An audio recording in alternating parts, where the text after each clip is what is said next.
Gyles Brandreth was speaking then as a whistle Wayne gained that extra point, and he's moved forward. He's now in second place, 1 point behind Tony Hawks. Tony, it's your turn to begin. Ah, lovely subject. Peter Pan. Tell us something about Peter Pan in this game starting now. I've always wondered what Captain Hook was called before he had his hand bitten off. J.M. Barrie never really told us that in Peter Pan. However, it's a delightful story about a little boy who... Gyles challenge. Well, just to be a bit nitpicking, in fact, J.M. Barrie does tell us in the storybook version of Peter Pan. He explains, in fact, that he went to Eton, and that at Eton he was indeed already called Hook. And he has a whole sequence. This is in the novelisation, published in 1906, 2 years after the original play. I'm just throwing this in because this is BBC Two, and I think just feel.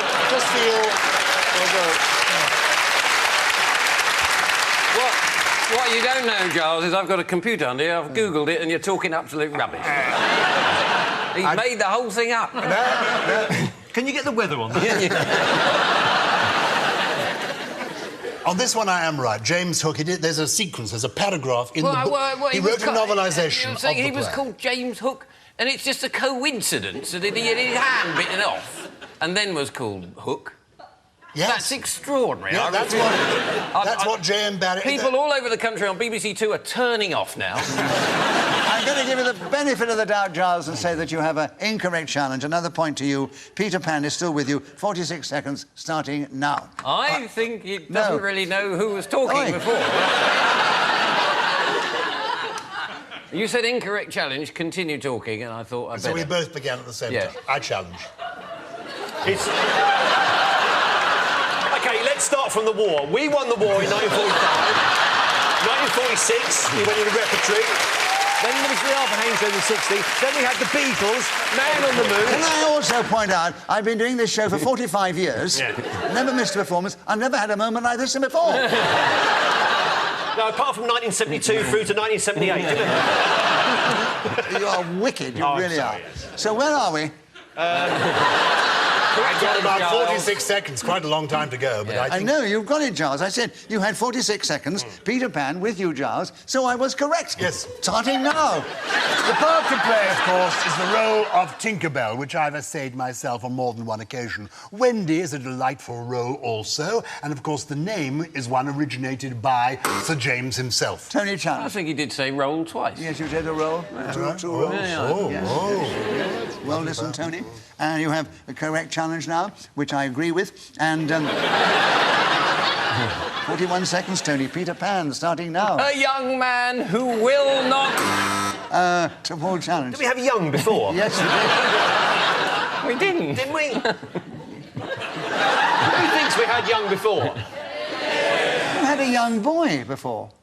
Yeah, well, there's a repetition of young. Did I say young boy? You did, yeah. Oh, well, you changed lad to boy, but you said young. Ah, probably did. Paul, correct challenge. And you have 39 seconds. Tell us something about Peter Pan in this game, starting now. Peter Pan, young boy, lad, adolescent. Lisa challenge. I just thought there was a bit of a gap between lad and adolescent. There was, but not enough to give him hesitation. Just really. saying, just trying to play the game. So, Paul, an incorrect challenge. You have another point. You have 36 seconds. Peter Pan, starting now. J.M. Barrie, as Gyles said, created this timeless, immortal creature back at the turn of the last century, and what a magnificent story it's been, enchanting children. Tony challenge. I don't think it was the turn of the last century, it was a century before. Has anyone got a calendar? OK, let's go back to the war. 1945, we beat the Germans, then there's the Beatles, then there's space, Margaret Thatcher. Wasn't the turn of the last century when we turned from the 20th to the 21st century? And he did it at the turn of the 19th and the 20th century. Oh, maybe that's right. That is right. Yes, that is right. So it was the turn of the 19th century, so you are incorrect. Yes, I am. Yes, that's right. I'm glad we're in total agreement on that. Right, so, Tony, another point. 27 seconds. Peter Pan, starting now. Like Peter Pan, our esteemed host refuses to grow old. Look at him, he's wearing shorts under there like a little lad, and he was parading... Paul challenge. Repetition of lad.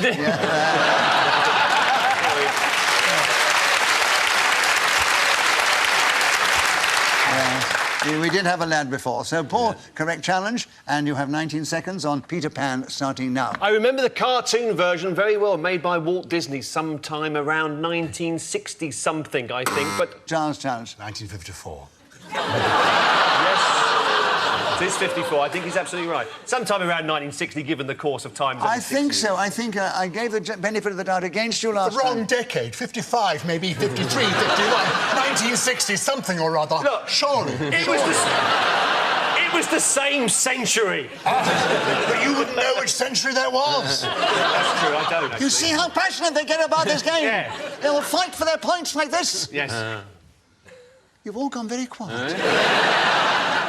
Anyway, no, I'm giving you the benefit of the doubt. OK. Paul, right.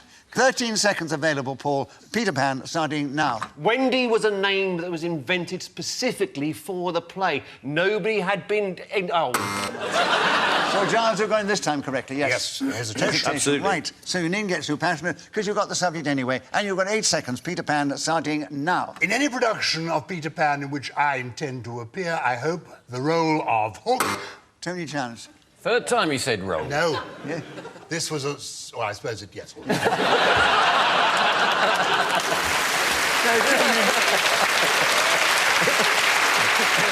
So you listen well, Tony. Yeah, You've got I him. love the way his machinations are going there. I can get out of this, I can get out of But you couldn't, and we were. So we've had this round's gone on for an awful long time, hasn't it? 3 seconds are still available. Tony and Peter Pan starting now. What an amazing part for any actor to play, to tread the boards dressed in the...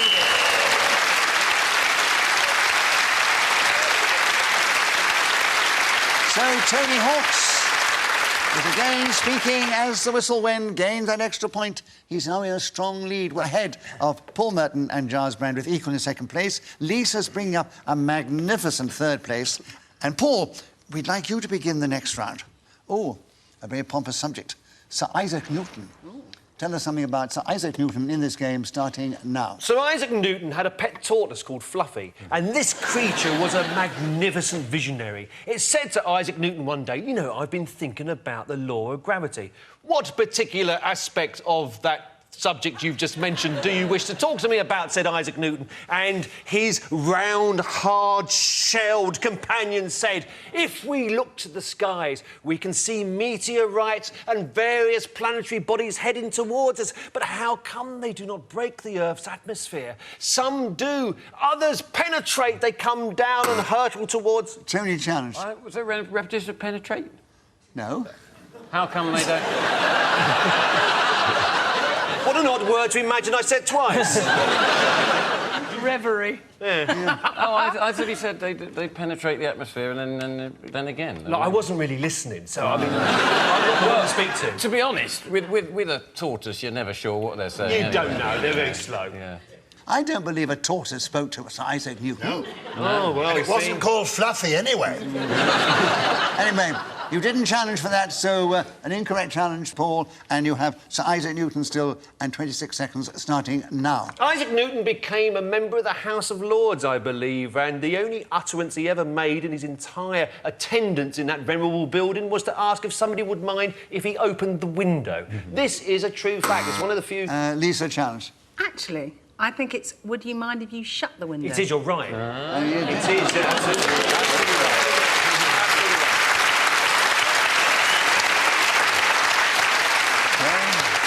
That's why we have you, Lisa. Your erudition and knowledge, right? And you've got him with the correct challenge. And 13 seconds ago, Sir Isaac Newton starting now. Sir Isaac Newton was a premature baby born, ridiculously enough, on Christmas Day, 3 months after his father passed on.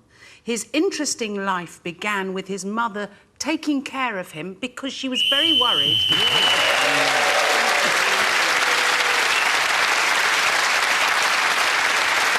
So, Lisa Tarbuck was speaking. There's whistle when gained that extra point.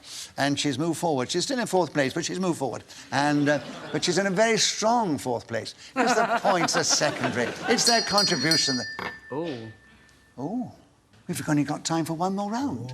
I was a bit shaken as I thought my mother's calling me in for afternoon tea. And, by the way, you might be amused to know that Sir Isaac Newton was also born in Grantham. the town where I was also born. And You couldn't care less. What was it that fell on your head then? The reaction from that audience then. The tree. So we've got time for one more round. Gyles, it's your turn to begin.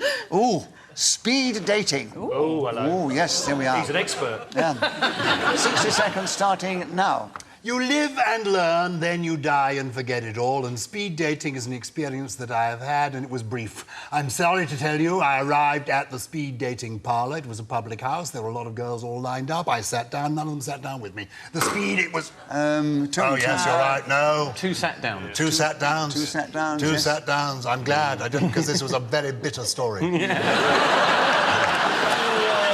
you challenge. You have speed dating. You don't have it, but that's the subject. 45 seconds starting now. Many years ago, I played the piano in a wine bar where they decided to hold some speed dating. It was extraordinary. People sat down, then another person would be rolled in opposite them, and a clock would start, and they'd chat.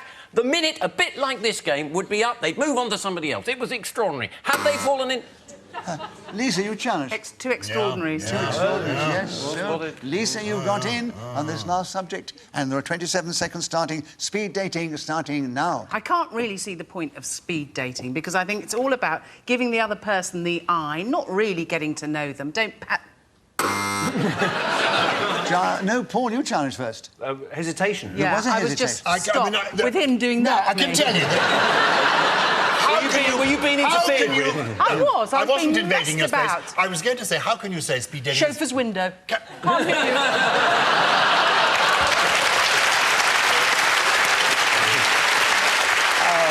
I should give you my back. You get a bonus point for your reaction there, Thank for you. your comment and your wit, which got a wonderful reaction from the audience. So Lisa has another point. Give her 2, she needs them, right.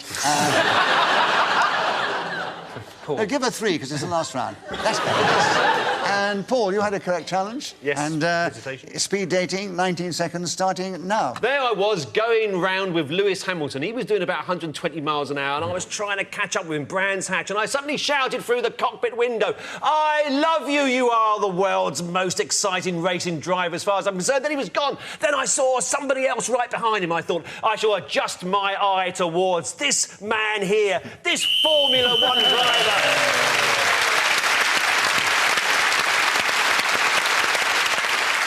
Right.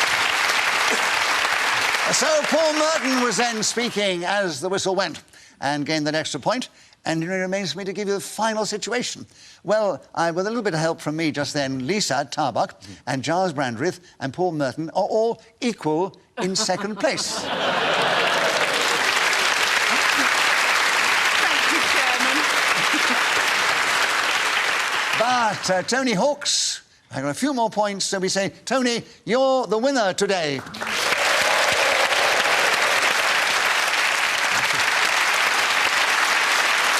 And it only remains for me to say a final thank you to these 4 fine players of this amazing, impossible game. And so it's goodbye from this delightful audience here at the television centre. It's goodbye from me, Nicholas Parsons, and goodbye from these 4 lovely players of the game. Do join us again the next time we play Just a Minute.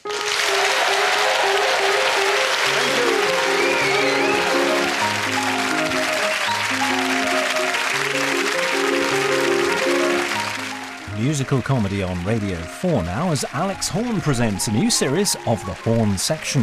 While next to on BBC 2, £5,000 is at stake if the Buccaneers can defeat the Eggheads.